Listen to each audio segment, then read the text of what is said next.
and we're going to begin.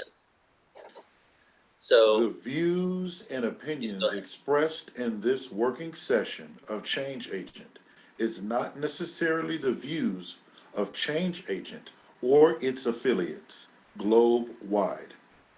What is Change Agent? Change Agent is a social activism session providing a safe space to listen, and in university, you are an agent of change in this world. And now, ladies and gentlemen, Greg Sewell. Thanks, Zoe. So for those of us who are coming for the first time, special welcome to you. We'll go over some ground rules and then we'll get into the topic for the day. So why are we doing this? We are here to change the world for good. We want to act based on our beliefs and convictions. We want to be the change that we want to see, and we want to work with like-minded people to get there. We realize that we're, going through some difficulties this year. We've all had some challenges, and we want to make change. So, I'm thankful for this group because this is the group that is, taking a step to making change. What are the rules of the road? We're here to work together and not against each other. We definitely give respect by listening first and speaking second, and we look for change that helps, not just for the sake of change. So from left to right, we all like to have rules that make sense for us. But then, we do have things that put us not on the same page. We see a bunch of that. And then once we talk, we listen and we hear each other and we contribute to something that we can agree on, we get some rules of the road. So what's our agenda? We come here, we'll look at some videos and kind of review what's gone on in the world through media and different sources, and we'll have a time to react. So this time will be heavy on that. I did think to play Chris Brown's This Christmas for us to talk about the current stimulus package, which is all we've got, which is hopefully someone will come and drop in some economics for us to help us in this country. But, we thought that might be a bit much, but we will come to have some observations and discussion, and we'll close and we'll have an agent debrief. So, definitely looking forward to your input. Hopefully you'll get something out of this as well. So what's the point of all of this? I think it was summed up very well this week in terms of, where are we at in 2020? A lot's happened, but we do have some higher temperature happening in our society around politics. And this is a note from a systems manager in Georgia who seemed to sum it up for everybody. Just to give you all a heads up, this is going to be sort of a two-part press conference today. At the beginning of this, I'm going to do my best to keep it together because it has all gone too far. All of it. Joe DeGeneva today asked for Chris Krebs, a patriot who ran CISA, to be shot. A 20-something tech in Gwinnett County today has death threats and a noose put out saying he should be hung for treason because he was transferring a report on batches from an EMS to a county computer so he could read it. It has to stop. Mr. President, you have not condemned these actions or this language. Senators, you have not condemned this language or these actions. This has to stop. We need you to step up, and if you're going to take a position of leadership, show some. My boss, Secretary Raffensperger, his address is out there. They have people doing caravans around their house. They've had people come onto their property. Tricia, his wife of 40 years, is getting sexualized threats through her cell phone. It has to stop. This is elections. This is the backbone of democracy, And all of you who have not said a damn word are complicit in this. It's too much. Yes, fight for every legal vote. Go through your due process. We encourage you, use your First Amendment. That's fine. Death threats, physical threats, intimidation. It's too much. It's not right. They've lost the moral high ground to claim that it is. I don't have all the best words to do this because I'm angry.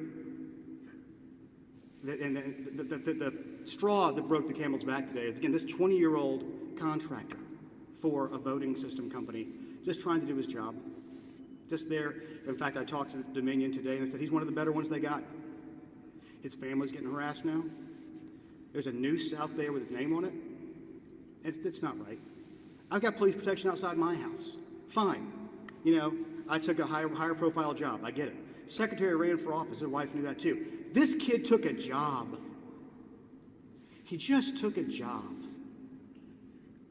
And it's just wrong.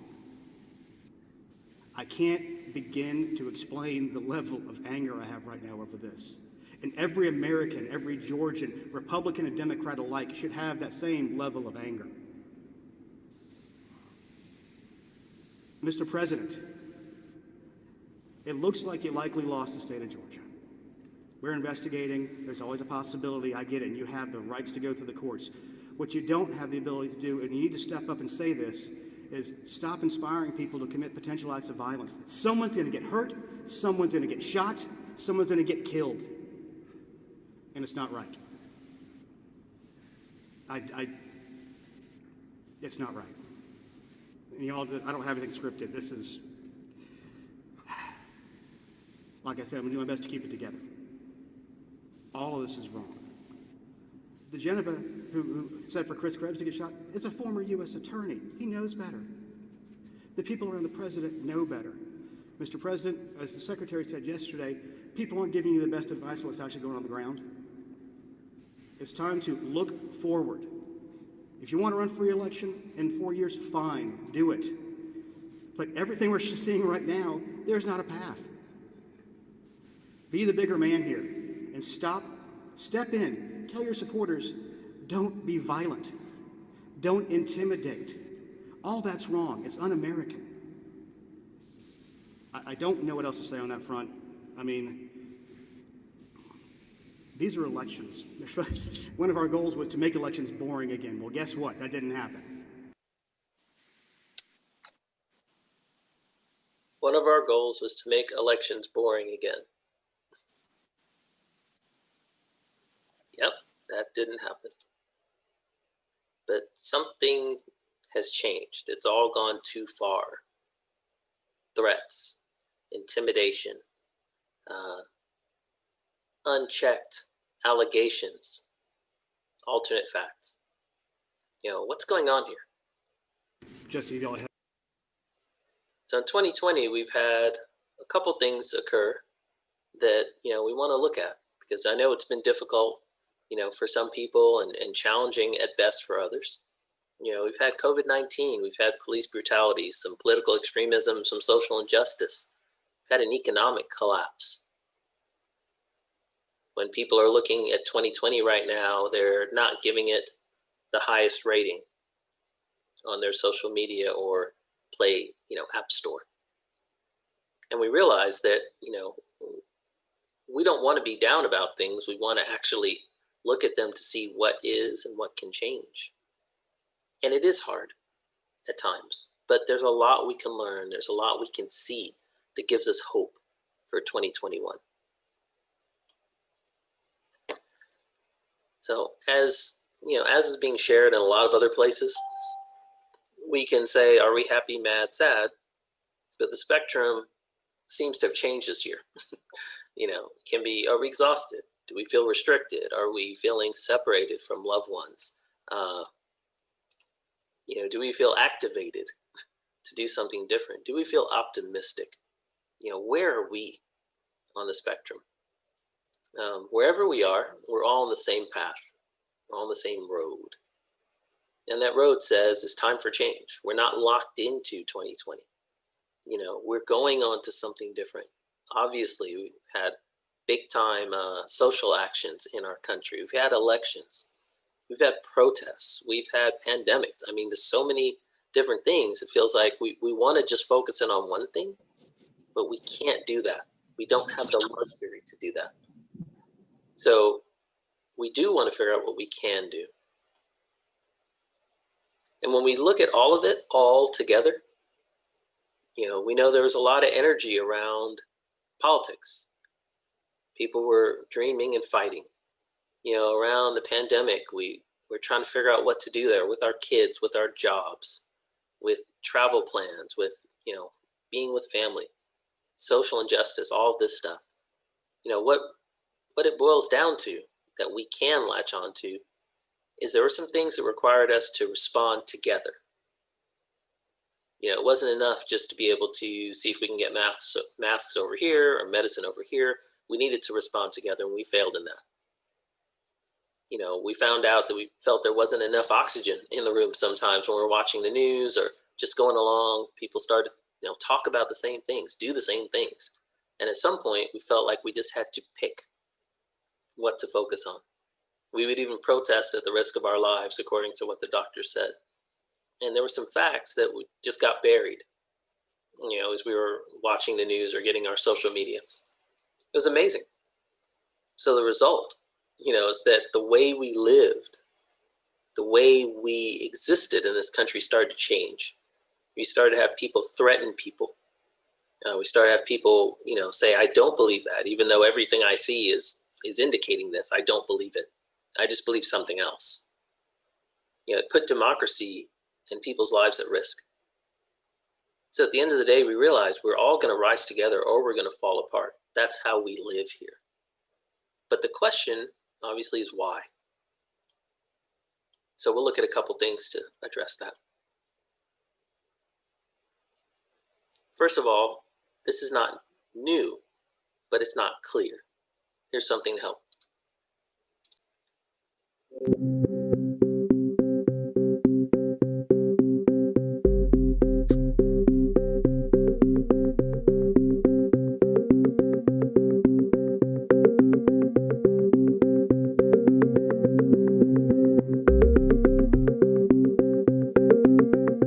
Now it's reform and it's lots of other things, but we're cutting taxes. It'll be the biggest tax cut in our history.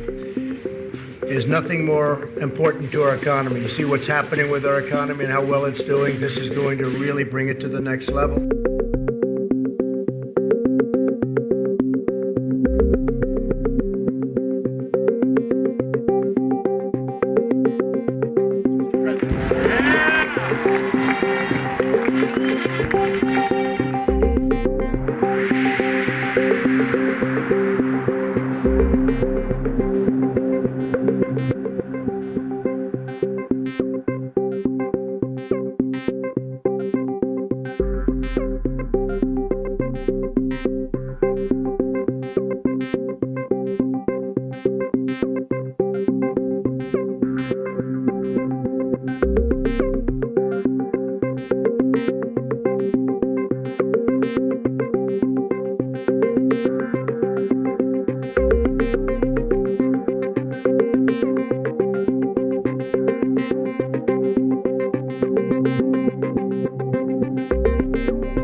What you can see is that a lot of the things that were said to us over and over were built on the premise that if we say them enough times, people will believe them because they don't actually know the truth or are not looking for the truth on their own. They're trying to figure out things based on their favorite media outlet or social media. What wasn't apparent is how much energy and how much focus was on creating narratives, usually alternate narratives to what the facts actually say. So here's a little spotlight on that. In an election year, control of the narrative is essential. But during the coronavirus pandemic, candidates can no longer hold rallies, shake hands, or host town halls. They are running for president online. The central tenets of a campaign simply haven't changed. I think that the opportunity and the manner in which you do so, digital has opened the door to a lot of opportunities and a variety of tactics. And it wasn't hard for the Trump campaign to shift gears. Around 36 million people follow Trump and his campaign accounts on Facebook, and more than 100 million people follow them on Twitter. But the Trump campaign faced a challenge when numerous reports surfaced revealing how the administration mishandled key aspects of the coronavirus response. Our system of testing for the virus across this country is failing, as top White House officials can't even agree on basic facts. All political campaigns show the best version of their candidate. The fact checker reviewed thousands of social media posts from the president, his campaign, and surrogates, and found that the campaign worked to create a different narrative online. Tough steps to defeat a tough virus.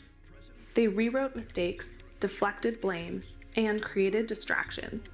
This spin itself isn't notable. It's how the campaign's widespread reach and strategic use of social media, using manipulated video and false and misleading content, allows them to rewrite even recent history. In their version of the story, Trump took all the right steps to fight COVID-19.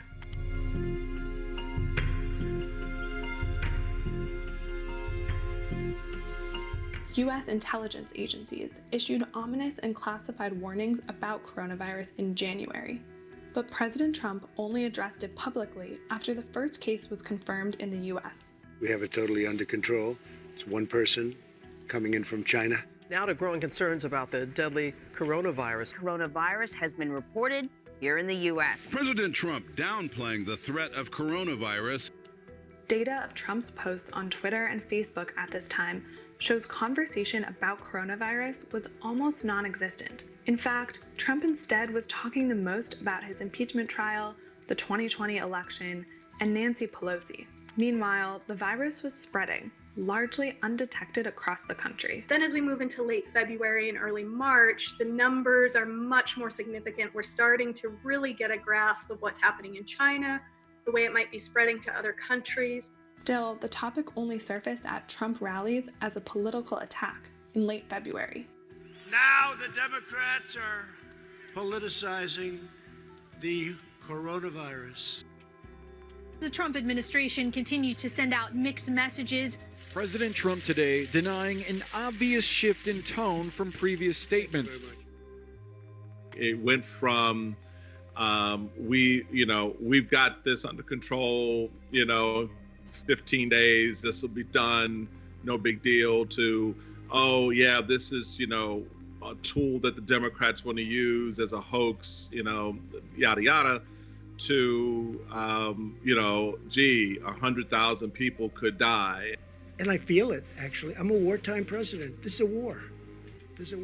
March 17th was the first week in which Trump's most talked about topic on Twitter was coronavirus related, with the term Chinese virus.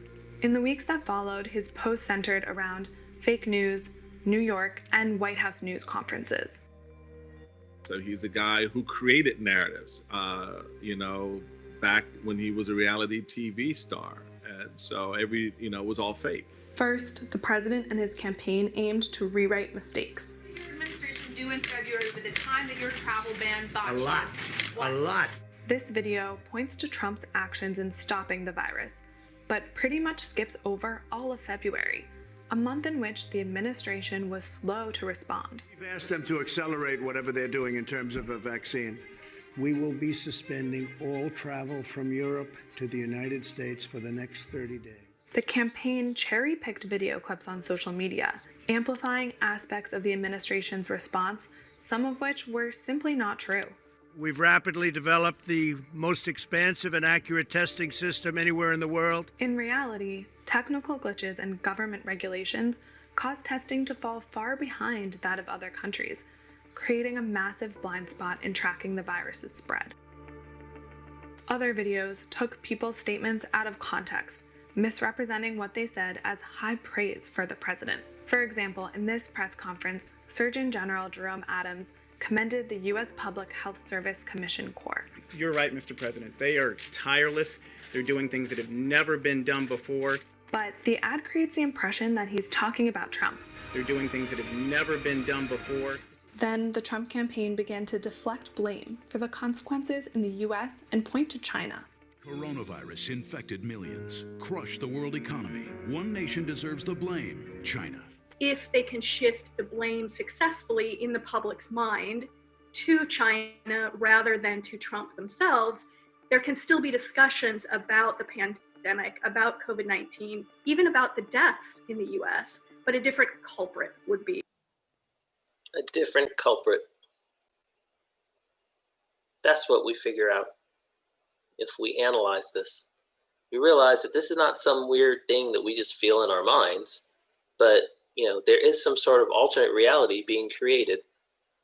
And there is one particular thing that's been pointed out in society. It actually has a term now. It's called shiny object syndrome.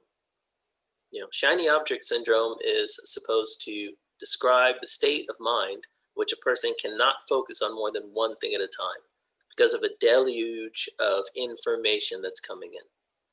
So it's not that any of it is new. It's not that any of it might be important or non-important. It's just the sheer amount of it puts someone into the mindset, I just need to latch onto one thing at a time. The amazing thing is that in this particular guise, it was also combined with the thing of saying, I need to shift the blame. So this is not a session about Donald Trump. It's more about communication style and information that we're receiving. And the thought we want to focus on is that this was not without purpose. This was not random. This is something that we found, is calculated. So we need to understand that calculation and how we can respond. In an election year, here's kind of a summary of it at the high level. We're totally under control. One person coming in from China, it's going to be just fine.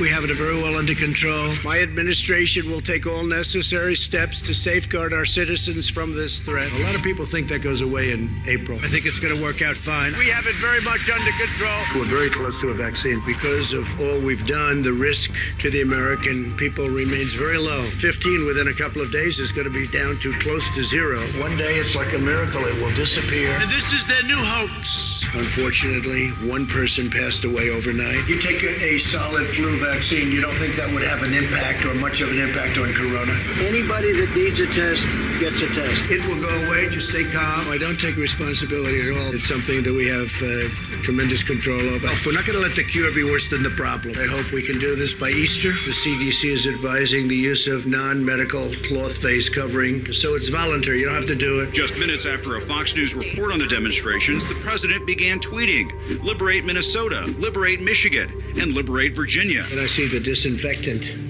where it knocks it out. Is there a way we can do something like that by injection inside? Or this is going to go away? This is going to go away without a vaccine. We have met the moment and we have prevailed. Many of these people aren't very sick, but they still go down as a case. The virus is abating, dying out. The Chinese virus, Kung Flu, I have done a phenomenal job with it. The reason we have more cases than other countries is because our testing is so much. Kung Flu? I think that at some point that's going to sort of just disappear. We are likewise getting under control. We show cases, 99% of which are totally harmless. We want to get our schools open. I didn't listen to my experts. We have therapies and we have vaccines. You're losing a lot of lives by keeping things closed. So we're at about 135,000 and we'll be at somewhat higher than that by the time it ends. It will probably, unfortunately, get worse before it gets better. That's the way it is. That's the way it is. That's the way it is. That's the way it is. It is the way it is, but we don't want to be a society that waits until deaths are involved for things to be serious. And when we pull back and we look at how this affects the world, it's a totally different calculation than what's being had here. COVID-19 has brought the global economy to its knees. The pandemic has been an enormous synchronized global economic shock on a scale which has not been seen since the Second World War. By the end of 2020, the world's GDP may be about 7.5% lower than it would have been without the pandemic. Globally, more than 15% of young people who were in work before COVID-19 have lost their jobs. Widespread lockdowns have turbocharged changes that were already affecting the world economy in technology, finance, and trade. How governments adapt to these seismic changes will determine how rapidly countries' economies can recover.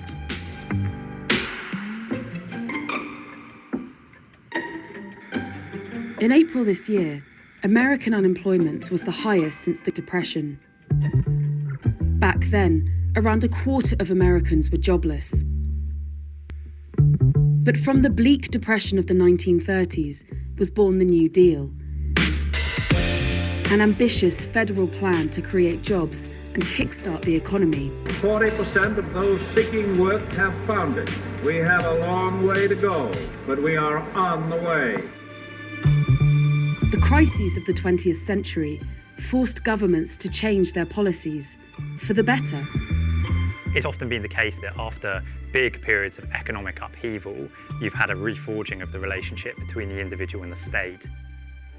The Second World War was followed by an expansion of the welfare state in Europe.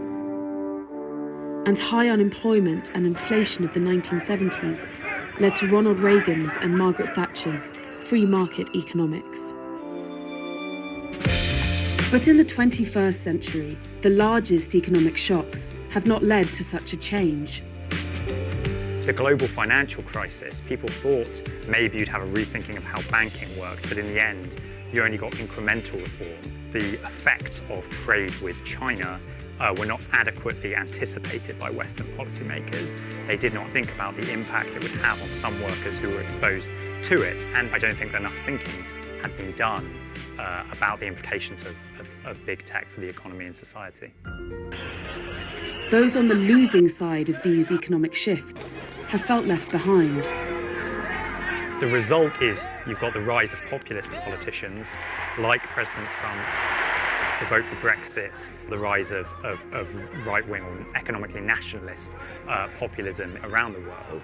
And then among the young, you have this leftward drift, this support for politicians like Bernie Sanders, for Jeremy Corbyn. The pandemic is the fourth economic shock of the 21st century. This time, governments could choose to respond differently.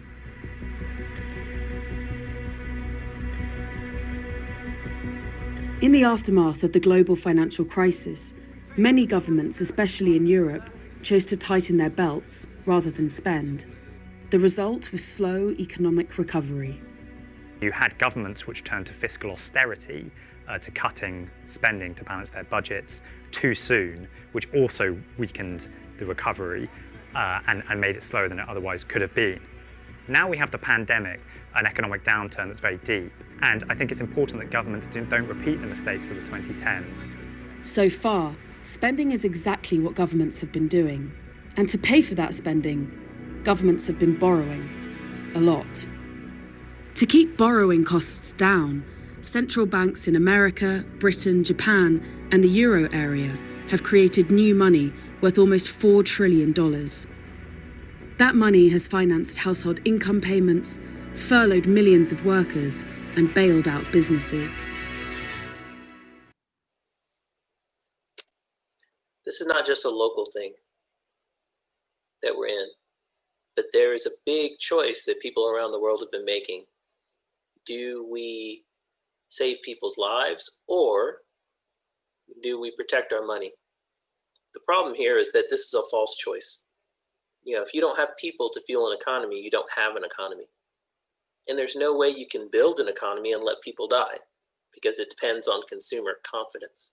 It depends on the projections of the regular person and the wealthy person in terms of economics to say, I'm willing to spend. I'm not just going to stash money.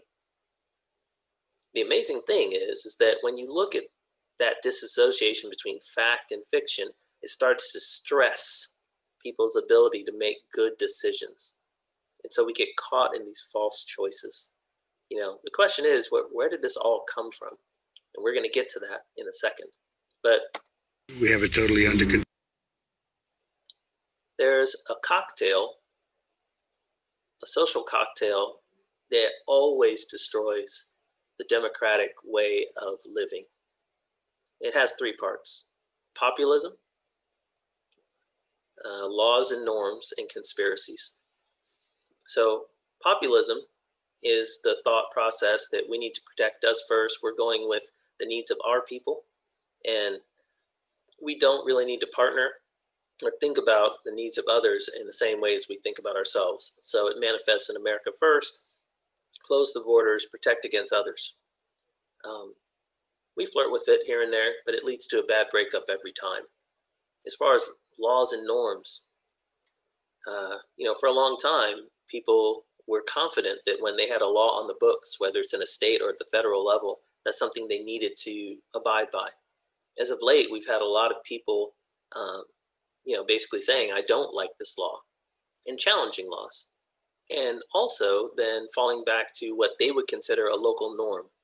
So in this county, I think I should do this, or in this other county, I think I should do that. Now, populism definitely, you know, goes with that. It disregards laws and it smashes norms. And that further stresses societies that are democratic. And finally, the secret sauce that works with that is conspiracies. And once you have things that have no basis in fact, that anyone can verify, you can't kill them off, you can't fight them. Birtherism, imaginary groups like Antifa that are just boogeymen, invaders across the border. You need a wall for that. You've got cronyism.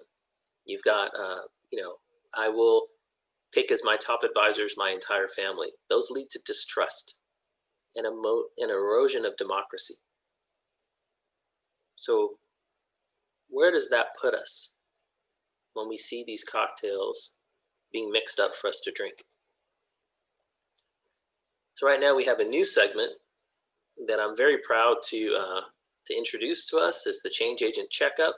You know, we're doing a big partnership with Elizabeth Flowers out of the Frameworks and Narratives Research Group. So love that. Why do we need to look at getting checked up historically? You know, it's here in these two quotes. The most efficient way, effective way to destroy people is to deny and obliterate their own understanding of their history. And, you know, why would you use history at all?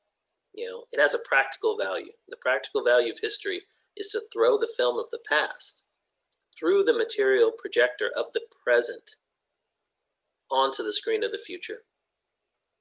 Pretty awesome. So, you know, right here, without further ado, I will turn it over to Liz to guide us through, you know, to guide us through a checkup on this subject. And hopefully we'll be able to get the information we need to make change. So Liz, over to you. Okay. Can I share screen, or just want me to tell you to advance slide? You can advance the slide. You can tell me to advance. Okay. You can advance the slide. Okay. Thank you so much, Greg, and thank you everyone for having me, and good morning to everybody. And so as we talked about this session of Change Agent, what it brought to mind to me was Trump's particular style of populism, which historically is known as authoritarian populism. Authoritarian being someone who wants all power to themselves, the ultimate power to override, et cetera, et cetera. And populism, usually someone who claims to be for the people, but by and large, they're not, they're for themselves. So we have an example of this in history. After World War I, Germany had lost, Italy had lost, poverty at a rate people had never seen, hurt people's morale. You had anti-Semitism on the rise, and up comes Mussolini, and later on Hitler. Hitler was by and large inspired by Mussolini. And the climate created this perfect condition for these types of leaders. So in the 1940s, these leaders were very charismatic when they spoke to the crowds, very confident. These are some of the different traits of authoritarian populism. But they were also very divisive and often used racism as scapegoats for social ills. At the time, anti-Semitism was one of those scapegoats that Hitler and Mussolini used to say, well, this is why we're in the condition we're in. Very often authoritarian populists are anti-press. And they love conspiracy theories. Them being anti-press is so that people don't get the correct information and have no weapon to contradict what the leader is saying. They were known to divide society typically in 3 groups. They would often categorize the elites as selfish, and by and large, because the elites were the ones who were on par, on their level, who could essentially challenge them. And then the rest was the second slice of society would be good, ordinary people. And then the third slice were the racial others. They could be citizens of the nation, but they were not who Mussolini or Hitler would identify as the face of the nation, essentially. And so you get these 3 groups of individuals, all more by and large citizens, but categorized for the sake of splitting people apart. These leaders were often very charismatic. You know, I am just like you, the everyday man, citing problems to society, but claiming to be the only one that can fix it, which that's, you know, a familiar phrase.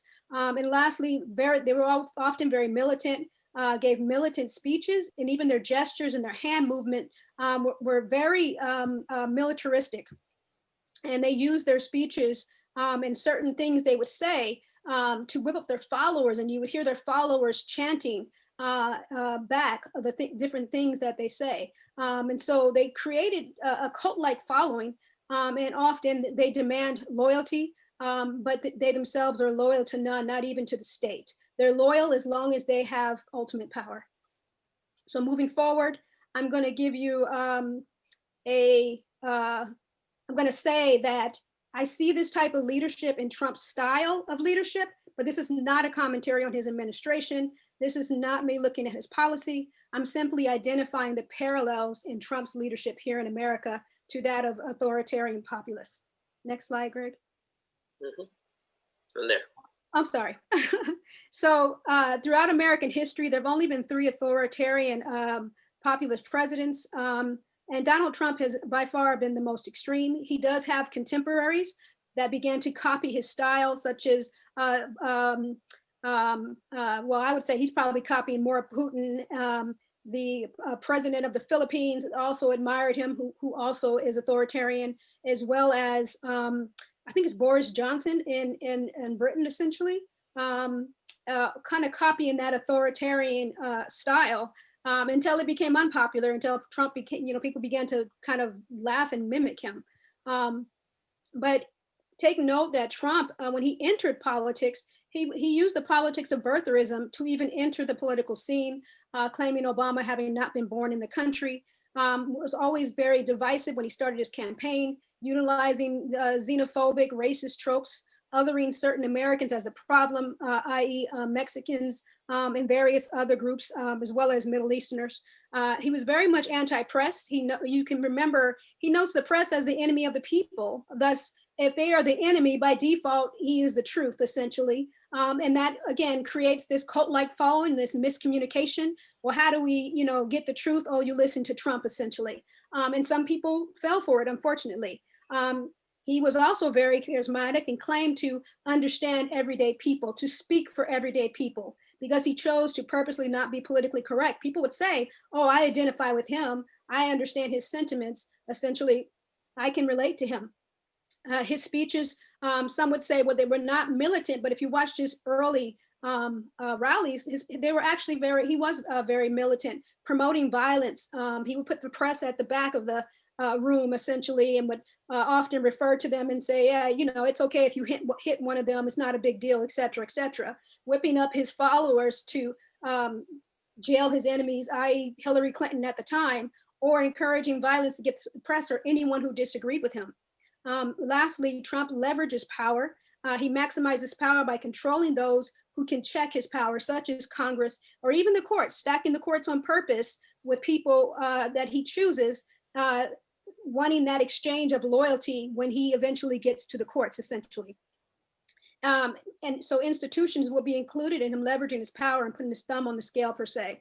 And he also does that with the Congress. Some people don't understand why the Republicans are so loyal to him. I think they're probably sick of him, but his constituents are in their districts. And so they have to be loyal to him because those constituents, a lot of them follow Trump and they're part of his cult following. So if you step out of line, then he'll get the people, he'll, tweet something bad about you. And when you run for election, you're pretty much, your job is gone. And so it creates a false sense of loyalty to him. And lastly, he demands loyalty, but over and over again, he is loyal to no one, not even to the nation state, which he swore an oath to, essentially, as we can see from his COVID response and kind of hiding it from us, essentially. Next slide. So in conclusion, I would say by and large, authoritarian populism, although it comes up throughout history at certain times, is incompatible with our Republican democracy that we love so much. And so I'm going to leave you with this food for thought. How do we overcome current and future authoritarian threats to our democracy?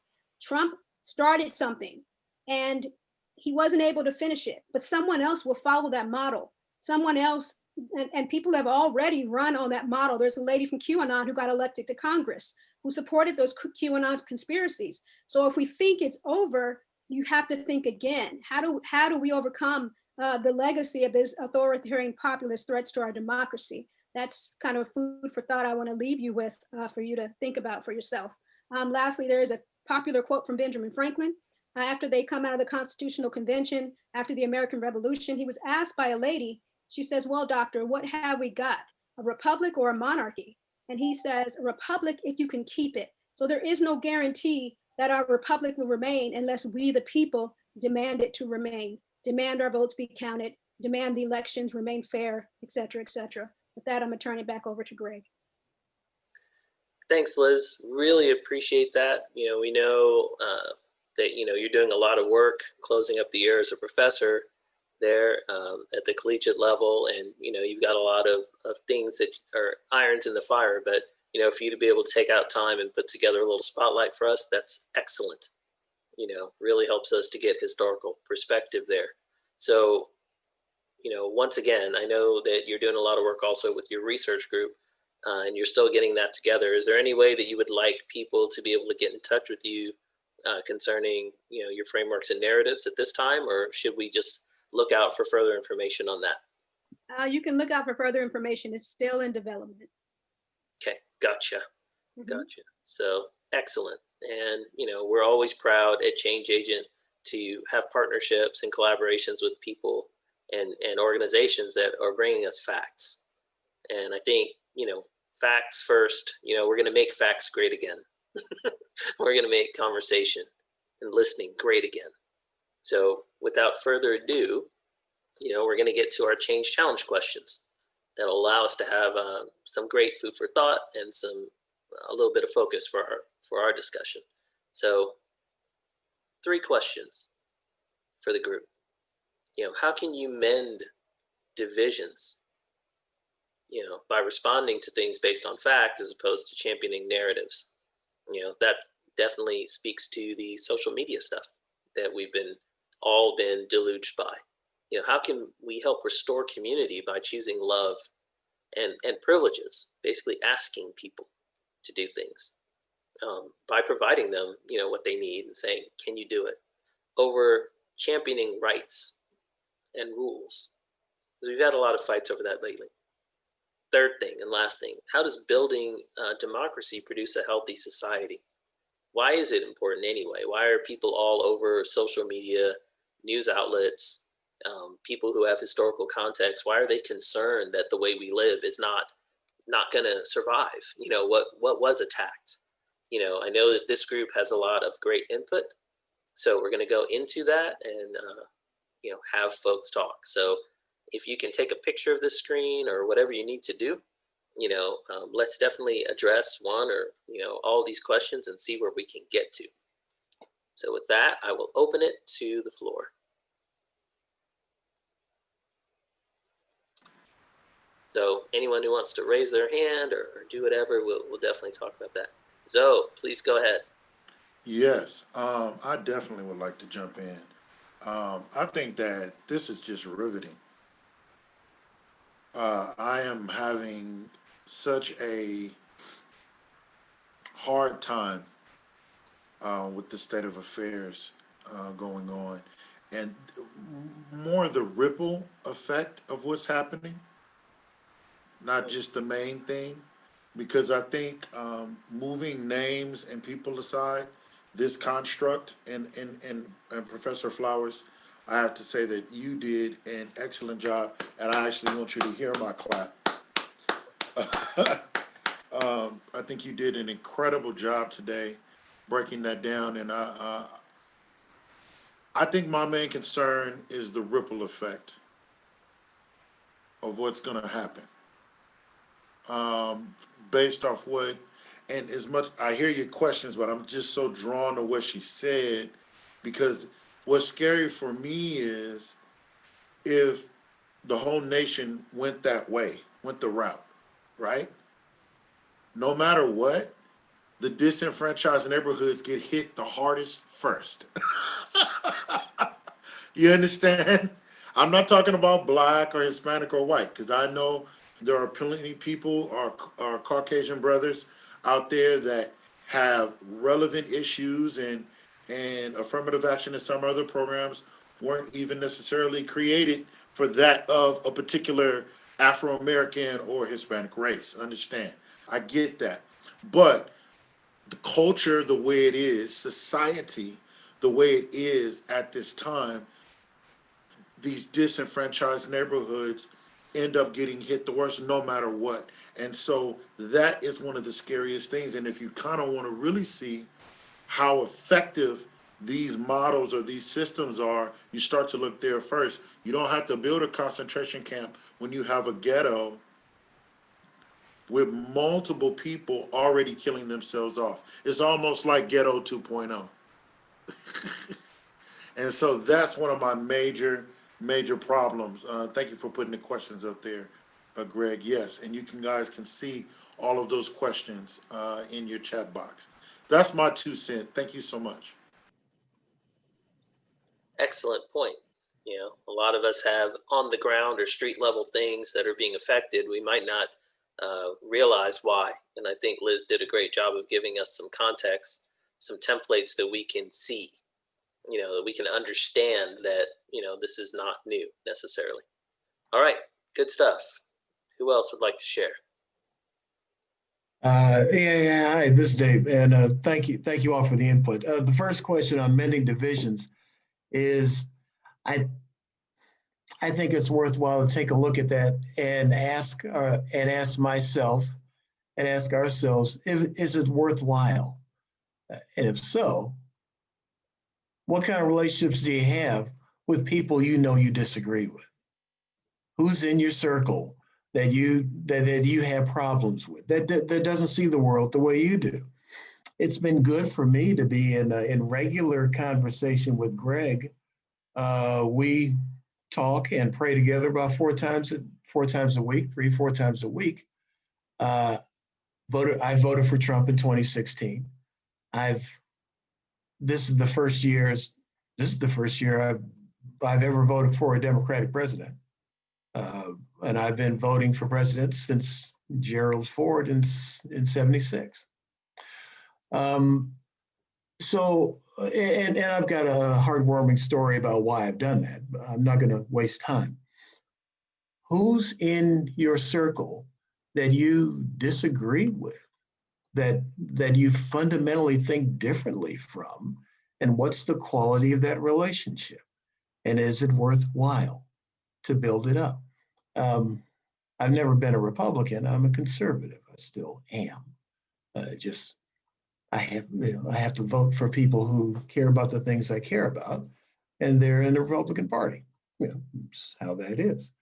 But Greg, it's been helpful to have time with Greg. Those has helped me solidly think about, not think so much about party or even about my own little list of things that I want, which is why I wound up voting for them, because there are things that I want.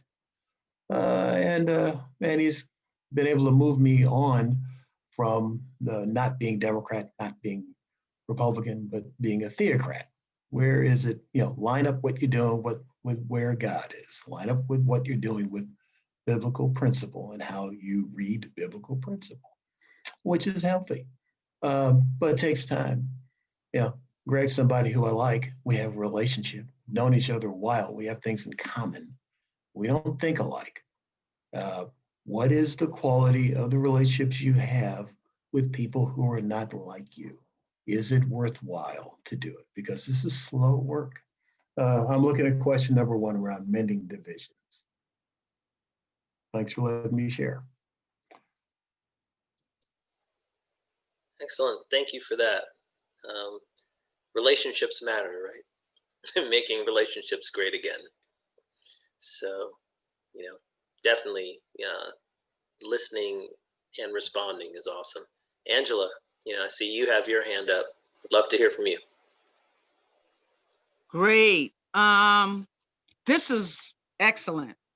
I just want to say, just take the time to let all of you know how grateful I've been during this time to have this forum to listen to, even as I've been doing things that I do on Saturdays. And I think I need to say this, that it's been helpful because those of us that, I can only speak for myself, that have to we're out and about, not working remotely, and the things that you engage in regarding these topics, this forum has helped me to keep clear to have a way to silence some of the world's kind of influences that are not particularly healthy for me as I strive to live my life as a Christian. And with that being said, I think in response to question number 1, the divisiveness, to what can you do to not add to the vision in our society? And I think I can only share personally from what I've learned and the things that I've been exploring scripturally, it's to be humble and listen. Do a lot more listening than harping off on my own opinions and especially giving way to emotional responses, or reactions, I should say. But in order to be able to respond clearly, in order to be able to hear the other individuals. And I think that's what causes division, even in listening. And by golly, thank you, Liz, to her portion and looking at all these leaders. If you look at, there's a common theme of self in there. It's just self, and individuals that are making choices and following behind individuals and their self, what they want and what they, and I feel as a Christian, that's the most dangerous place for me to dwell. If I'm taking a view as a independent kingdom voter, I've always got to strive to what God wants. And that's not always easy, but it gets worse when it's self. And that's even in loving other people. So to stay away from creating a division, it's, for me, I can only say from what I've learned through this whole process, and even as I've sought scriptural guidance, it's not giving way to self and listening more than reacting, and to be able to respond appropriately. And I piggyback Zoe. There is a fear as the wave of things and the division that has been created in the country, that the divides would grow and create more and increase the violence and all of the unhealthy things that our society has been battling through. But my faith has helped me to not even give that too much of my time, to trust, because ultimately, individual, no matter where we are, no matter what's happening, God's got us. And the biggest thing that we can do is to try with all our strength and all our hearts and all our minds to let him get us through. Wow. Definitely excellent. Great sharing. And I think, a theme is coming through in what everyone has said, that, there is some, we see facts, we see history, we see all these things, but our relationships really push us in a direction that we have to be careful about. Like, we need to look at our relationships to help us determine how we react to things. And I think that's super important. Everyone on this call, and all the change agents, we probably had, maybe 60 to 100 different people, throughout the year on Change Agent. And one of the great things is when I talk with Zoe, when I talk with Liz, or any of the people who we're talking with about this stuff, we realize that it might just be one person, but all the different people we touch, that's where the power of it is. Like the power of, Dave sharing, like, hey, I might have done this for, 20, 30 years, but, based on my relationships and just conversations I'm having, I have the choices to change. I have the choices. Like, it doesn't matter what I've done for many years. It matters what I see right now and what I can decide to do. And just that ability to realize that we have a choice and change. And like Angela said, sometimes we have different things coming at us, and, we can get overwhelmed by what other people are saying.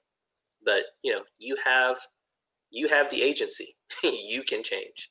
And clearly a number of things happened recently with voting and stuff, where things happen that people didn't expect, especially in places like Arizona, where maybe new people move in, or maybe there are people who could not vote before.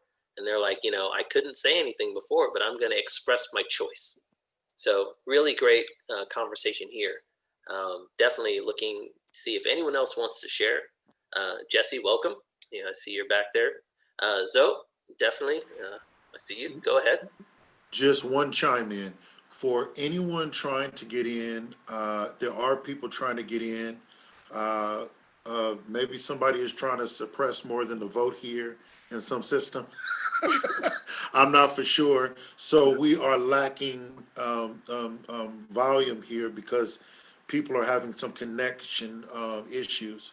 I'm glad that Jesse got in, and and so we'll just go ahead. I just want to make sure we make that clear. We're having some connection issues right now, but let's move forward. Thank you so much. Back to you, Greg. Absolutely. So Liz, I think you want to share. Go ahead. So Dave had asked me a question. He said, well, who were the two others? So two other authoritarian presidents. So one was Jackson, and Nixon. Nixon was said to be authoritarian, but he stepped down. So he was, very similar. But I would say Nixon was more polished than Trump. And so he didn't come off as overt.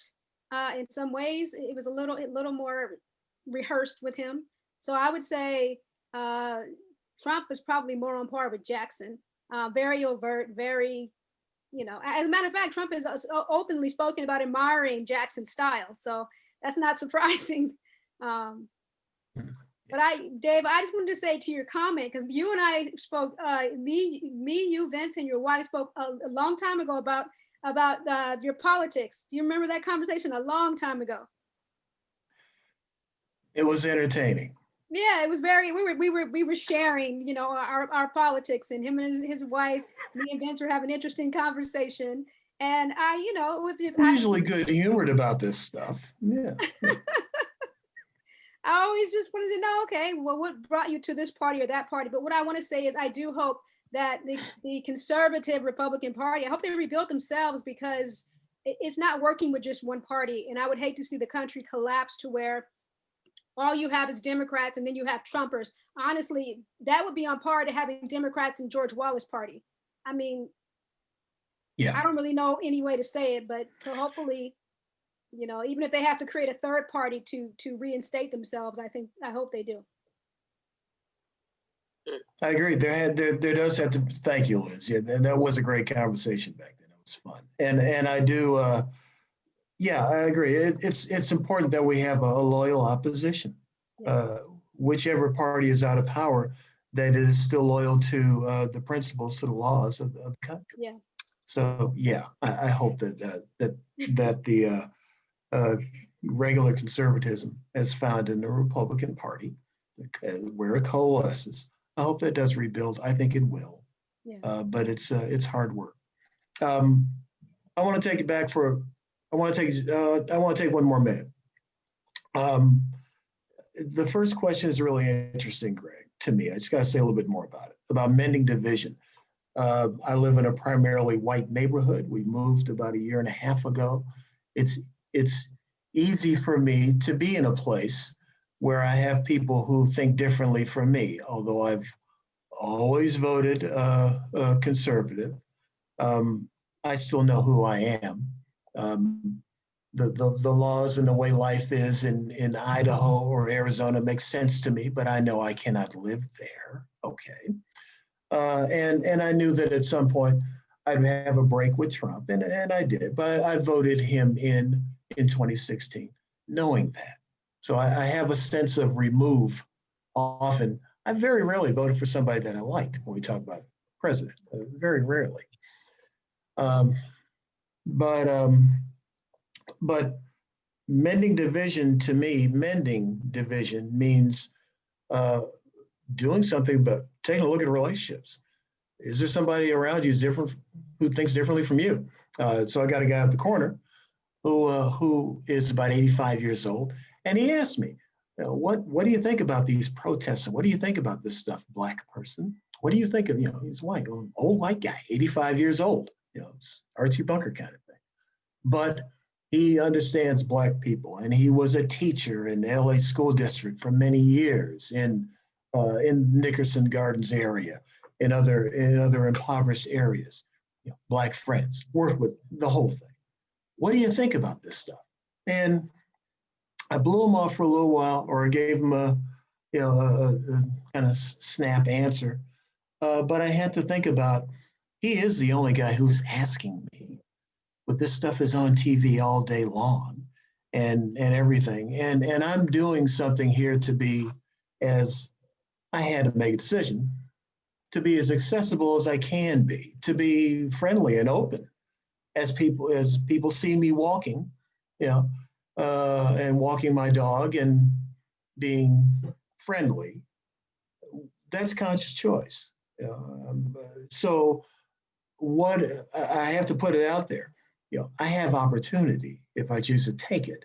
Do you have opportunity to engage with people who are different from you? This is personal work, and it's slow work. If we are to mend division, then there is activity involved. Mm-hmm. Question one is probably the one we can do the most about. What do we do do you have opportunity to those relationships, and how far into it and how open do you intend to be? That's a great, yeah. That's a great, so I want to make sure that, we get to those opportunities. We have much more time this time for discussion. I see Jesse is in there. I know, welcome to you, Jesse. Hopefully you have some stuff to share as well, if you'd like. And we're into that sharing mode. I also want to make sure that people know we're going till 11:30 this time, full with our discussion. So usually we cut off a little earlier, but this time we are, going to go full with our discussion until that time. So thanks to everyone for hanging in. Go ahead, Jesse. Yeah. Okay. I'm the president of the Black Alumni Chapter at the University of California, Irvine. And so since a lot of this stuff has gone on, I have been contacted by various, whether it be professors, whether it be vice chancellors, and various staff and personnel at the University of California, to begin to look at ways to improve upon the conditions of African-American students, Black faculty, staff, and I'm working with a vice chancellor there that's over diversity. And one of the things that he's put together an initiative to help engage in that conversation. And the initiative is designed to include the whole campus in the change of what's going on with African Americans on the, not only at the University of California, Irvine, but University of California across the board. And I'm part of a leadership group of all the University of California Black alumni leaders. And we are engaging in that conversation, that now you have people that are curious about, what's going on, how can I help? And so I look at it as an opportunity to, to be very real with them. And we just did something called Culture 101, an awakeness of oneness. And it was various cultures that came together to talk about their commonalities and also their differences as well. And so this is something that, we started to educate the students, the faculty, staff on the how the similarities of different cultures, to begin to engage in that conversation in depth, to help them to understand that this is the challenges of what minorities face. And, whether it be African American, whether it be Latinos, Filipinos, it doesn't matter. We're all, dealing with the same issues. So, I look at, what you've put together, today, and, I do, stay abreast of what's going on politically. And I know that this is something that you don't find a lot of African Americans engaging in this. And so when I just, kind of sat back and observed it, I'm like, man, this guy's good. This guy's pulled up some phenomenal information that people don't understand the impact that it has on their life. So I think that, with the, I kind of look at, the situation with COVID-19, that America has been exposed. You're starting to see what America really is. You're starting to see the hurt that different demographics are impacted by the COVID-19, whether it be mental health, whether it be health, economic. The minorities are hit the hardest. And even those that go against their own best interests, they're hit just as hard. And so you're seeing you're seeing the system for what it really is. And do we want to continue down this path, or do we want to come to the conclusion of realities and make changes? And so now, to me, America's at a standpoint to whereas this is what it is. And so either you're going to be a part of changing this, making things better, or you're going to continue down, this path, and whatever conditions you're in, if it's good, wonderful. If it's bad, it's just going to get worse. And so there has to be, there has to be some form of unity. You're seeing a care for your fellow man, even though the nation is split. You're starting to see the human side, that you're seeing organizations, you're seeing people making efforts to care for their fellow man because it's hitting home. Right. That's And correct. so, and so, you know, I look at this as, you know, I'm going to do my part. I'm going to, you know, take the initiative to do my part and, you know, work with people that are trying to, you know, to make that change, to make that difference, because it's going to take a lot of individual efforts, a lot of individual effort. It's not going to just come, you know, you just can't look at, you know, government, you can't look at this, you know, they're only going to do so much for so long. And you see political things take place. You see so much that's taking place that it's as though, where's the help for your fellow man? Where's the help for the people that have elected you? So, you know, there's so much that's going on today, and you just have to, you know, you just have to, you know, I appreciate the work that you guys are doing. And, you know, as I, you know, shared with Zoe, I'm going to see what I can do, you know, to be a part of this. Well, I really appreciate those kind words, you know, for the group. You know, I think there's a lot of good things in there. And, you know, I do think surrounding, you know, at least for me as the originator, surrounding myself with smart people like Zoe and Liz are you know, is wise to help, at least with the appearance of wisdom, if not the actual wisdom of things. But, you know, just to harp on the one point you made, I think it's, you know, it's time for those of us who have concern for not only others, but ourselves, you know, to stand up. And, you know, not everyone gets activated in the same way. So, you know, some have the ability to just feel empathetically, but some will actually, you know, some will be motivated to go forward. And so, you know, groups like this, you know, I believe, you know, speaking to people like you who are going out and trying to do something is important, because we need to do something. And that's the point that I would echo from what you said. You know, we can no longer sit in neutral.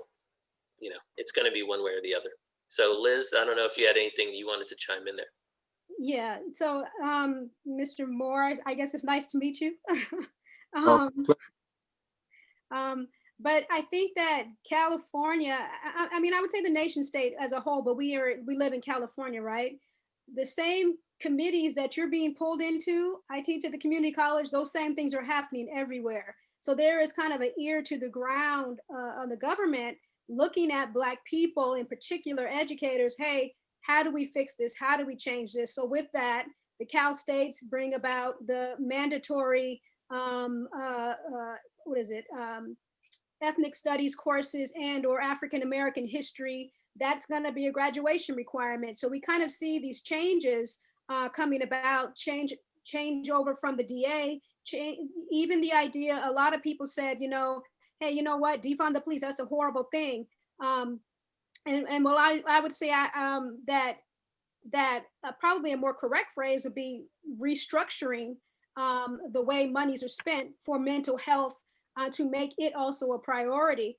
All of that is coming at us. If you're in academia, it's coming at you because I'm being pulled to the task force for ethnic studies to implement in the community colleges. And we're speaking to all the Cal States so that our students can transfer. And then we reach out to the UCs. But this is the first time that people of color really have the ear of the government. So we have to make the most of it to get those changes and then bring them to the ground where we're at.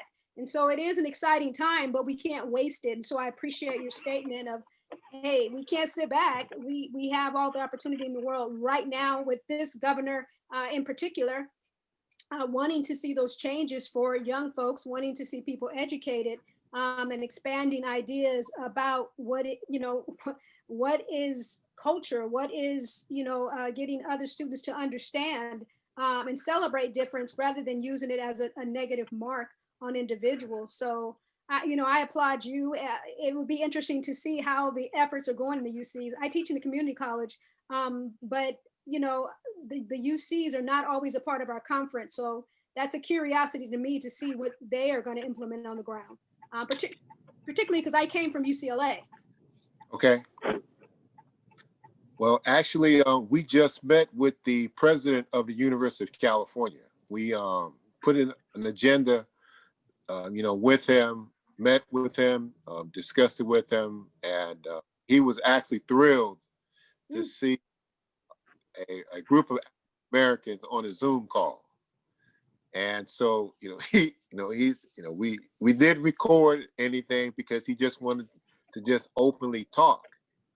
And so, he appreciated us, coming together in unity, and also wanted to be a part of providing solutions to, making things better for, African-American students, faculty, staff. And so the vice chancellor that I'm working with at Irvine, he has actually put together it's called the Black Thriving Initiative, which goes in depth of how to better improve upon conditions, holding the school accountable. I mean, just, so much information there that if you'd like to, I will send you that information so you can take a look at it. And so we are, this University of California Black Alumni Coalition has been meeting every Tuesday to discuss, how we move forward with agenda items to meet with the president to approve upon, those conditions of the Black alumni, Black faculty, staff, and students at all University of California schools. So it's not just one school, but the concerns of all the schools and coming together as one. Yeah, I would be interested, in that information. Okay. You can pass it through Zoe, whatever works Okay. for you. Okay, great. Thank you so much. Yeah, wonderful. Yep, and that's what, that's another aspect of change agent that we appreciate. We find people who have like thoughts and, motivations around change, then there are opportunities to collaborate and amplify our efforts. And so I think, when I look at some of the things I've received from the Association of Black Princeton Alumni and see the efforts that are going on, across the country in academic circles and, just circles where people are talking about banding together on a social level, not political, not regional, whatever. It's encouraging, to see these things. So really appreciate what you shared. I do hope that it goes great, Jesse. I hope that I hope believe me, we've put a lot of time, a lot of effort into this. I've been involved with the Black Alumni Chapter for about 6 years, and was one of the co-founders. And so, we're dealing with the realities of what African American students are facing, on campus. Not only just increasing admission, but creating an environment that they will be able to succeed. And so, we're looking at, a lot of different aspects of the African American experience, at, all University of California schools to make it more friendly, that, they will be able to, excel, they will get the support that they need, and they will be able to graduate as well. Yep. So I'll put in my shameless plug here. Besides coming from an academic background, I mean, I'm a management consultant, and I believe in education as a way of life, not just as a phase of life. Mm-hmm. So, the vein that we're in, we do decoder activism. We help people decode things, but making civics great again, it's going to come back to a point where we want everyone to understand what's going on generally, not just as a offshoot besides what you regularly do. So that's why I said I not only applaud, but, I support these efforts. People like Liz, people like you who are trying to get out there, trying to start things and do things. We need that. So I definitely want to, support that, definitely give me information, we'll definitely put it out through our networks and people we know, and groups that we're affiliated associated with, so you can get the word out. So Sure. appreciate that. So I think you were there, to help us stay on track. If you can chime in a second. Yes, if you would like to stay informed or join one of our other group activities, much like we've discussed right now, please feel free to leave your contact information in the host's private chat area. That would be Greg, the host, private chat area.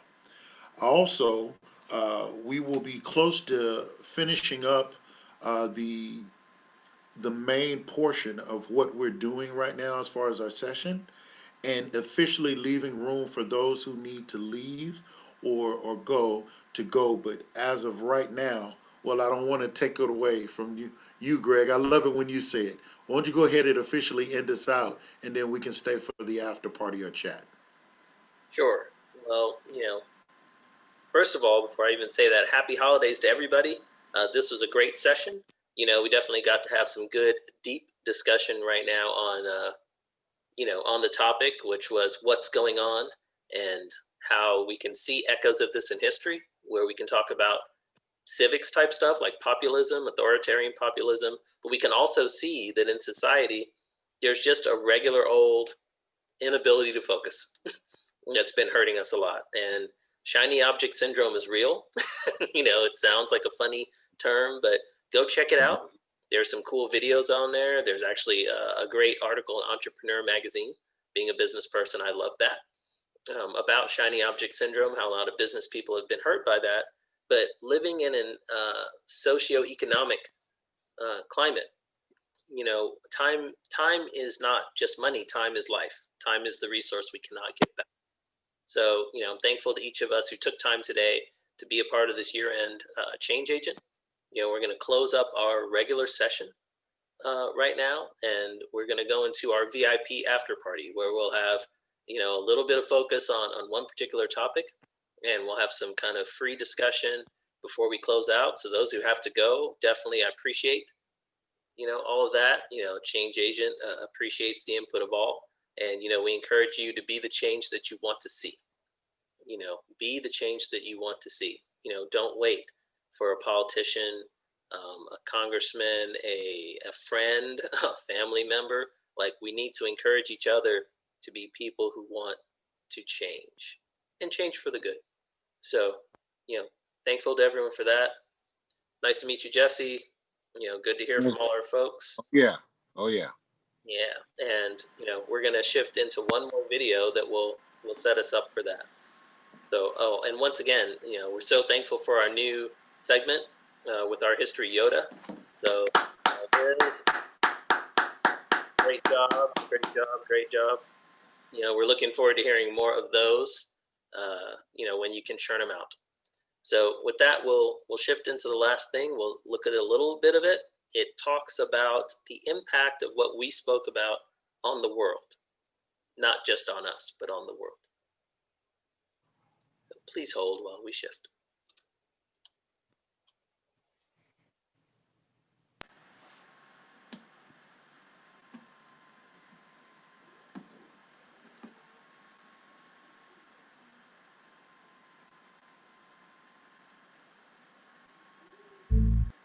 The 2020 presidential race will forever be remembered as the pandemic election. More than 200,000 Americans are dead, millions unemployed, and America's national debt is more than 100% of GDP. Little surprise that President Trump's handling of the pandemic has been the defining issue of the election. It's also been an election framed by the policies and the personality of a man who's wrecked political norms and undermined institutions. But what's the real legacy of the past 4 years? The Economist's US team has been following the twists and turns of Trump's presidency. Here's their analysis.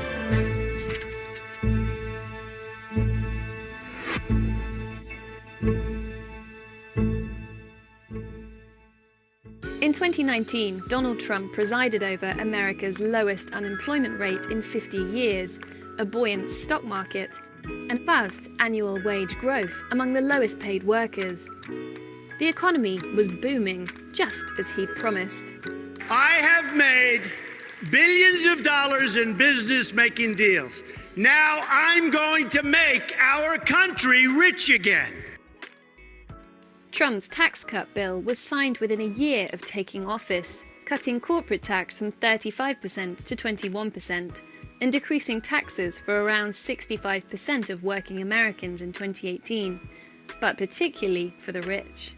If you look at the tax cuts and what they actually did, they were fairly regressive. I think it's certainly the case that if you inject funds into the economy by cutting taxes, then that's going to give the economy some juice. That had something to do with the economy's health in the run-up to the pandemic. Trump's tax cut splurge helped America's GDP grow faster than expected compared with the rest of the rich world. It also meant it had a bigger budget deficit going into the COVID-19 crisis. When the pandemic hit, Congress implemented the world's largest fiscal package. The Senate did unanimously approve an historic $2 trillion relief bill. We signed the single biggest economic relief package. At the moment, while the economy is really struggling, there's no sign of inflation. Interest rates are very, very low. There are no signals really out there saying that you need to stop borrowing right now. America's grim experience of COVID-19 triggered a deep recession, but it will still probably be the best performing G7 economy in 2020.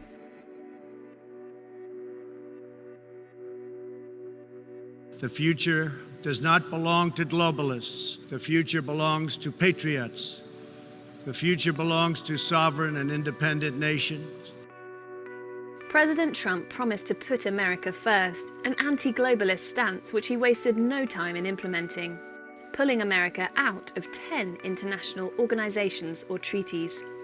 He promised to renegotiate all of America's trade deals. His tactics seemed to be threatening other countries with tariffs and essentially trying to squeeze concessions out of them. The fact is, NAFTA has been a disaster for the United States, a complete and total disaster.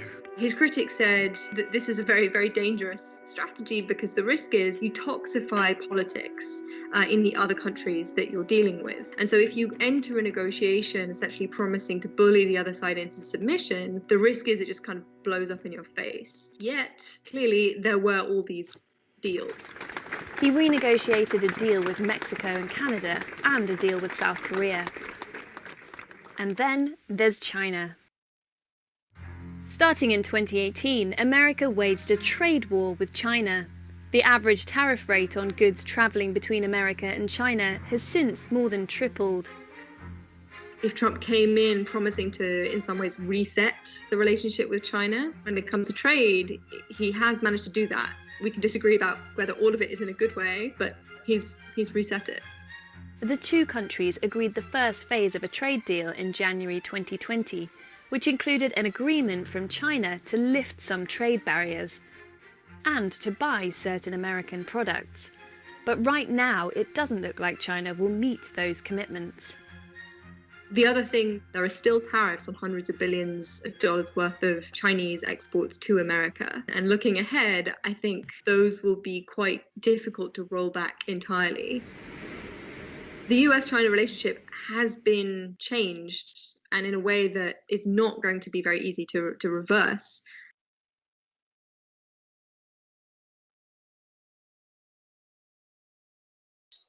Relationships get changed, and they're not so easy to reverse.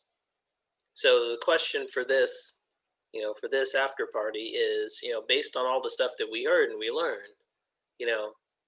mending divisions is one thing, but there's relationships across the world that we don't look at. We don't look at how many treaties we pulled out. We don't look at, how we pulled out of the WHO and in the midst of a pandemic, we pulled out of the group that would help us to figure out what to do. Like, how do you reverse the relationship damage. What would this group, this think tank of change agents, what would you suggest that we could do on the world stage, not here in America, but on the world stage, to make sure that we can make progress together? Zoe, go ahead. I would have to say, and not to, no, I'm not gonna make it. I'm not gonna do that. I'm just gonna tell you straight out. We have to do exactly what we're doing right now, and we have to find a way as things start to, as the globe starts to progress towards something that looks like sound healing, physiologically,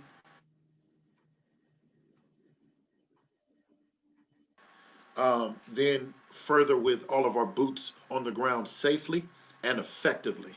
Um, just a little bit of caveat. I don't know when this will push forward and we'll see the tipping point or the full, people always claim, say low hanging fruit, but you still want that fruit to have the nutrients that it needs for your body.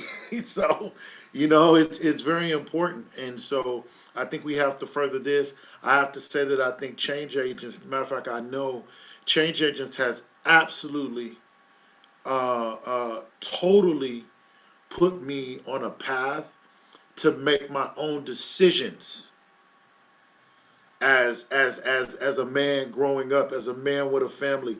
I have mentors dispersed throughout this. I'm looking at the different Brady Bunch boxes. I come from the hood. I come from, your brother is the money man for Rick Ross and not the rapper. I mean the real one. I come from, quite literally, you feel me? I see my brother over there. Ray understand. I come from that world. Now, was I ever a thug or a gangster like that? No. Though my brother dished out poison to thousands of people, and he is in reform and has changed his life as well. He definitely did try to protect me from that life. He looked me in the eyes. He said, "Look, I did it. Your daddy did it. Ain't for you. But you still gonna go through things if you want to make it past 18 and 25. When you start to look at the way disenfranchised, and I'll stop here to not eat up the time, but when you start to look at the way disenfranchised neighborhoods and blocks throughout the world are treated, when they are starting to incrementally and significantly be treated better, then we start to see that spread out. That has to happen here because of change agents, because of the mentors, black, white, or otherwise in my life, male or female in my life. I now am at a place to where I can sit beside you guys, at least for the cause, as a contemporary. That is huge. The youth needs that. The youth needs that. But I'll stop. I'll get off my soapbox. I usually am the guy behind the scenes, but I'm really very emotionally charged right now because I see people, two different people on here that helped to change my life. And they're literally on the left and right side of me on my screen. So I'll stop now. Thank you. Excellent. Thanks for sharing from your heart. There's a lot there. Dave, I think you wanted to share something. Greg, you're talking about how can, I think when I hear your question, it's about how can individuals or a few people change institutional relationships, change how, improve relationships between countries. I think that's where, am I correct? Am I close? Yep. We have to band together and speak to a select group of legislators in our case. How do we change institutions? It takes an organization to do it. We've seen it happen before. Boycotts of sponsors or marching in the street or whatever, and concerted efforts at selected elected officials. It's not outside of us, but it is effort and it is slow work. I think that's the thing. When you talk about bright, shiny object that flies in the face of slow, incremental, the long-term erosive work that needs to happen. I mean, how many decades was Mandela in jail? Like 4? Yeah, it's So yeah, it does take some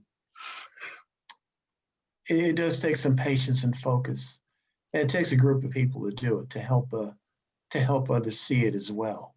And I think we've got to be careful because as Americans, we're used to, and we want to, and we expect things to change quickly. Okay, so not expecting things to change quickly, but dealing with local governments, that definitely is something that's important here. Liz, I think you had something you wanted to contribute here. So I'm thinking about it more from a global perspective. You know, there's that stereotype of the selfish American, you know, that tends to follow us around the world sometimes. Okay.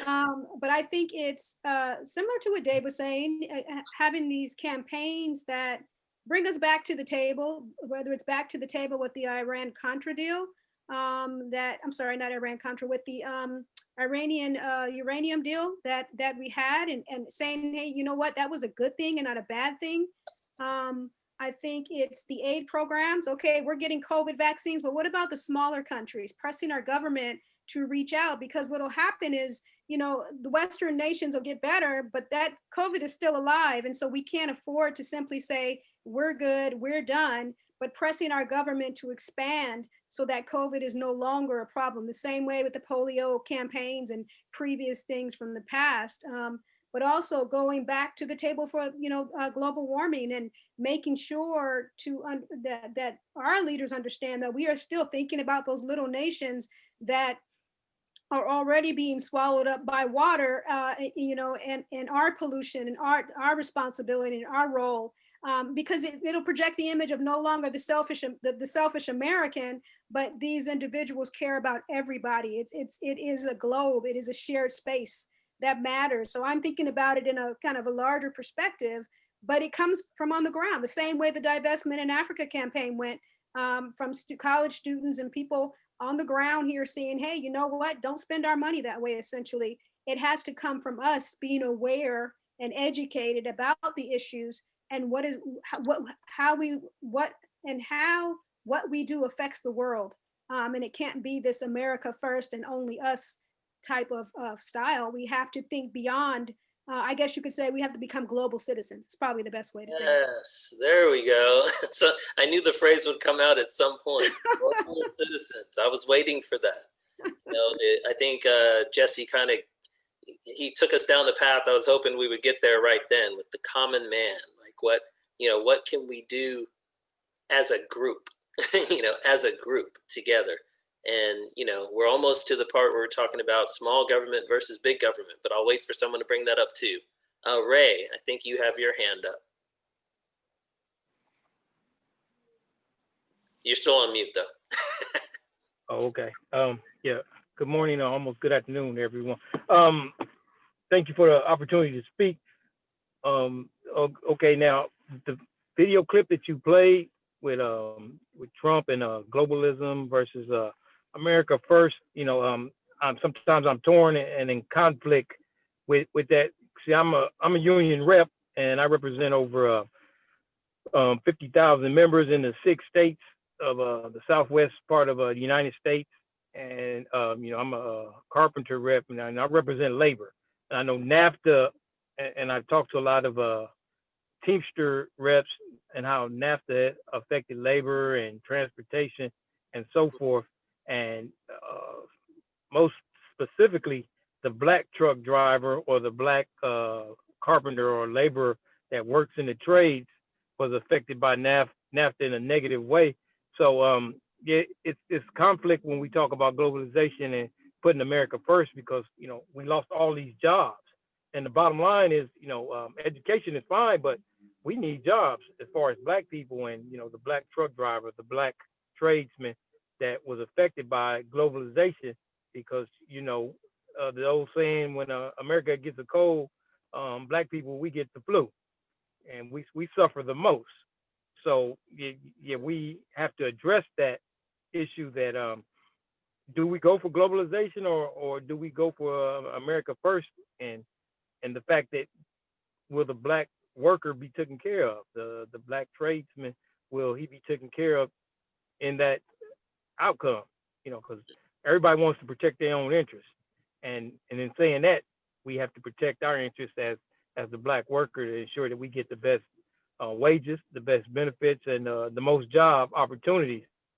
But if we put something in effect that's going to hurt that, to where black people are not working, well, what was it all for? We can be the best educated people in the world, but if we don't have any jobs to work at, what are we accomplishing there?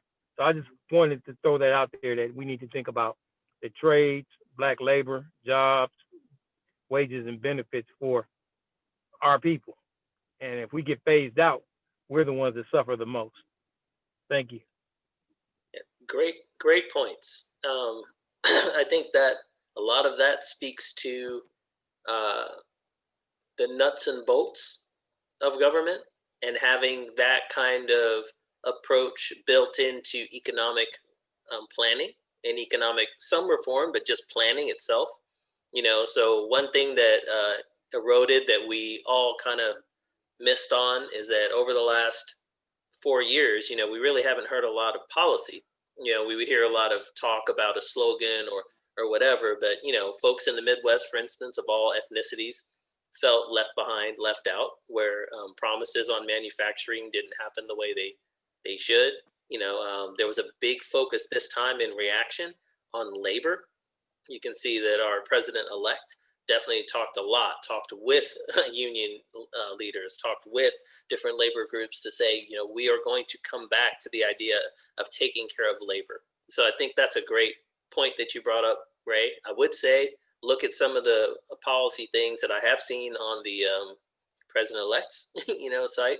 It does speak to some of the things, not just ethnically, but as a group concerning labor. You know, there's a lot of chatter around the Green New Deal, talk about job creation.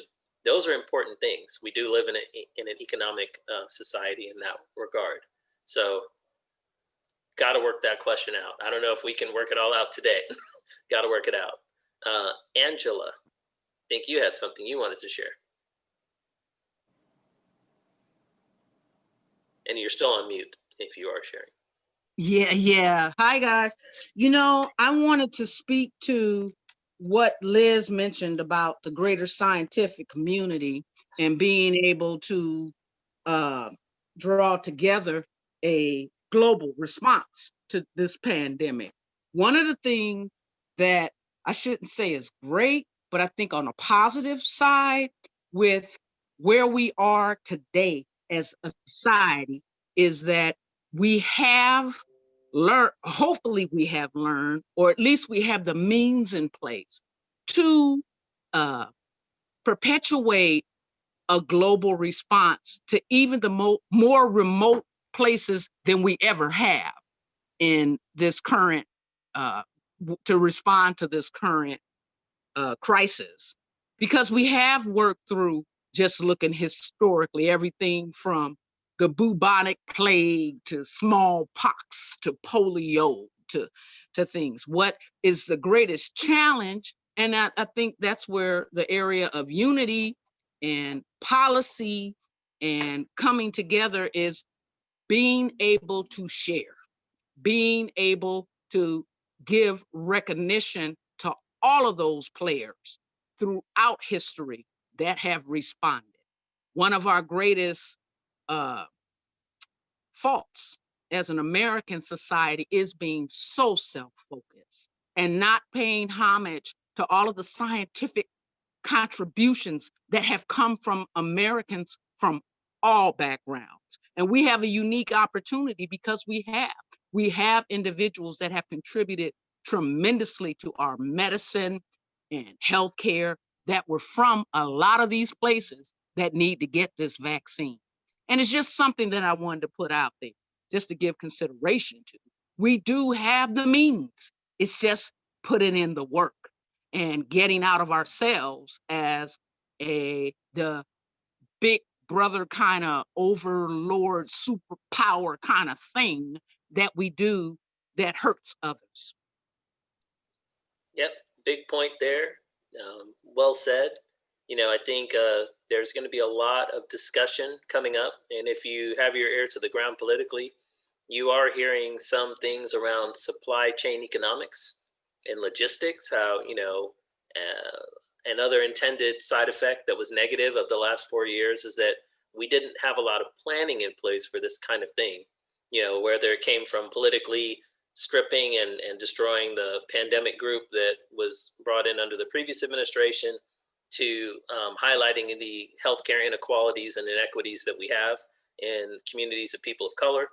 I mean, we got exposed. So I think one of the great quotes that's come up that will stick with me as a change agent for this year is that, the pandemic was really a mirror that accelerated what we saw. It didn't bring up something new, but whatever was already there, it really amplified it and accelerated it. So for the communities that lacked healthcare, it was much worse. For groups like first responders who are very well staffed by those same people who didn't have healthcare, it's amplified and multiplied. So, I think what Angela brought up is great. I think, focus on the education group. Education for small children plummeted, practically cratered, for kids who are used to in-person, whatever, not having leveraged technology, not having really, worked on that. And as a technology management consultant, I saw that clearly. I can track my widget from China much easier than I can do something with my children with technology. So amazing, amazing some of the input here. Sounds like this think tank should get retained by some group so that we could give some good input at the civic level, maybe a city or a state level. But I won't be so presumptuous as to say that right now. So we are coming up on time. If there's anyone else who wants to share, please do, as Zoe said, please do get in there. So Zoe, if you'd like to share, go ahead. Yes, I'd just like to say that, I don't know if you can see this picture. This is a picture of Alexander. I know why I'm a change agent. My challenge to everyone here is, do you? And if you do, it's not just enough to know. You have to show. We have to go out and we have to see, this is not someone in some other country that is lacking rice, and I'm not putting it down. The reality is, and it's not because he's black. I'm black, so he might have turned out that way. His mother's black. So there's a close thing that he's probably going to look like this. I'm saying if I put some certain type of music on and I said, and if you give just $5 for this child. See, we have to stop. We have to stop and think about the narrative we're putting out there. I love what Liz said. That's why I put a thumbs up. We have to think about the narrative we're putting out there. I know why I'm a change agent. It's not enough for me to know. We have to go out there and we have to show what we know. And by collaborating, by coming together and putting together, and Greg, you are a phenomenal thought leader. The thing you are doing here with Change Agent, it will help to change the world as people want to change. Not big hand gestures that tell people what they need to do, as Professor Flowers so eloquently spoke about, but really making a change. With that being said, I'll bounce it back to you for our ending, Greg, or whatever way you want to do it. Sure. Well, all these kind words definitely are helpful to me, but, I really do believe that this group of people who's on the call right now, this is where change comes from. And, as we close up, I just want to wish everyone a really happy holiday as much as we can. Definitely as you interact with your family, your friends, your coworkers, just the folks on the street, a little kindness and a little care. That's a change that we can all bring right away. And as we get to talk and we get to interact, definitely, be kind to facts. Be a friend to facts. Some of the stuff that you hear in history is really shocking in the fact that we're not getting that. as we interact with other people who are interacting with bigger groups. Hey, we hope that regardless of the color of our skin or the place we live, I have friends like Tien is on here. If you live in a country like Vietnam or somewhere where you have a different governmental structure, that doesn't mean that they have different needs in terms of life, in terms of healthcare, in terms of food equality, in terms of, you name it. These needs are global and they're universal. So I just want to, encourage everyone, someone like Ray who has, roots in labor, like we're all the same at a certain level. So let's definitely build these connections, build opportunities to share where we're not shutting each other out based on our political party or our ethnicity and anything like that. And because I'm a man of faith, I do believe in this one big thing to say, hey, if there's something we lack, we can ask for it and we can get that help. So even someone, we can have a professor, in a group that say, hey, I don't understand this historically. We have someone who can help. We have people who can share. So with that, I want to see if anyone else wants to share before we do close and, wish each other happy holidays. Tien, if you're there, if you want to share, absolutely do that. If not, I'll close this out. I think everyone got a chance.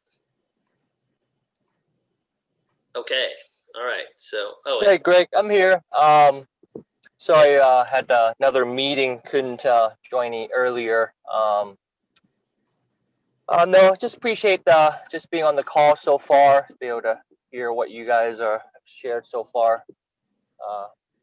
I'll talk to you later, Greg, on what I missed there and some of the other guys here, Liz also, and I'd love to be able to hear that share that I missed. But yeah, sorry, I'm driving with my mom right now, so I won't be able to share much. So I'll mute and I'll join in for the after party. Oh yeah, absolutely. Well, we're finishing up a little early this time, so I'll definitely catch up with you after. But as we said, this was a good time. We're ending up right at noon, and for all of you guys, happy holidays. Jesse, once again, nice to meet you. Hopefully, get some information on what you're working on. We definitely love to support any way we can. And Liz, we're looking for all that additional information on frameworks and narratives. We'll look forward to the podcast or, whatever social media outlet that your group is going to be working on. We're definitely looking forward to supporting that as well. So with that, exactly, we have our ending music coming, so we know that we're ending. Thanks all you guys. Happy holidays, everybody. Yeah, happy holidays. Bye.